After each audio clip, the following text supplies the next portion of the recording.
All right, so today we're gonna take a deep dive into something pretty heavy, actually. Yeah.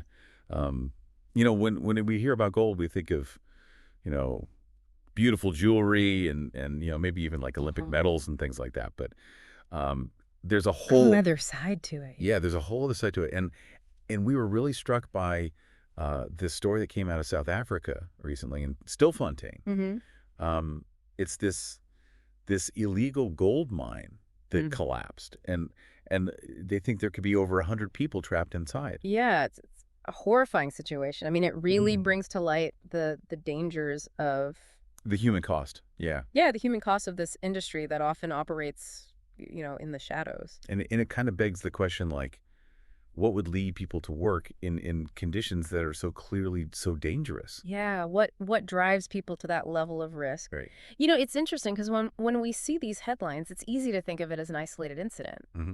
But the reality is that illegal gold mining is a widespread problem. I mean, it happens all over the world, Right. particularly in places where people are facing extreme poverty. Right. So this isn't just a South Africa problem. No, not at all. This is a global problem. It's a global issue for sure. I mean, you see it in parts of Latin America, Yeah. Southeast Asia, even parts of Eastern Europe.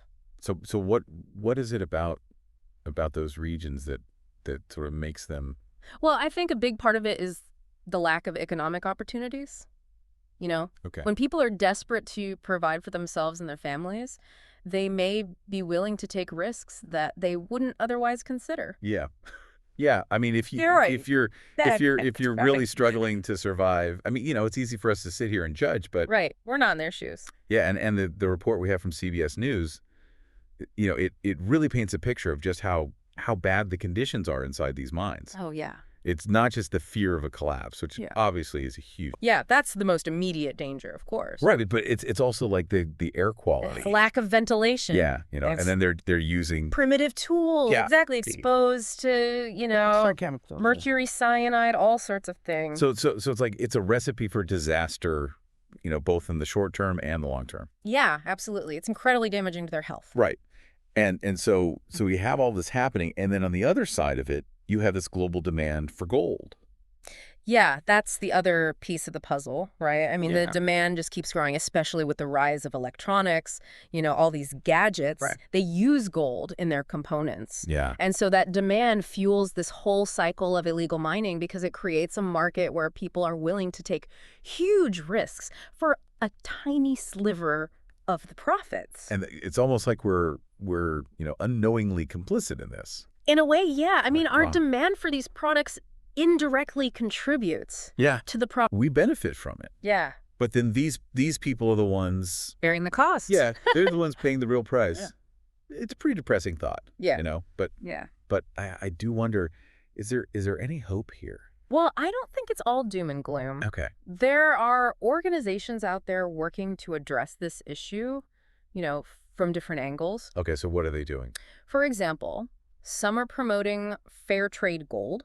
Okay. So that means that the miners are paid a living wage and they work in safer conditions. Hmm. Others are focused on economic development in mining regions, trying to create alternative employment opportunities. So giving people other options Exactly. Yeah. And of course, there's a need for stricter regulations and enforcement. to crack down on the illegal mining. Yeah, to try to curb the flow of illegally mined gold into the market.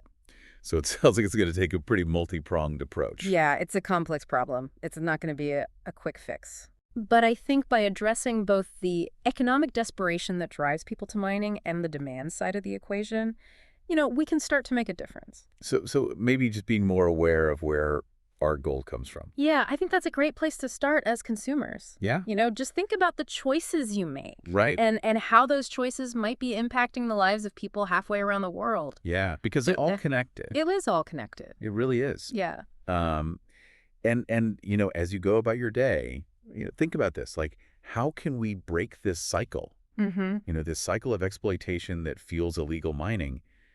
How can we be part of the solution rather than part of the problem? Yeah, it's definitely something to think about. Absolutely. Yeah.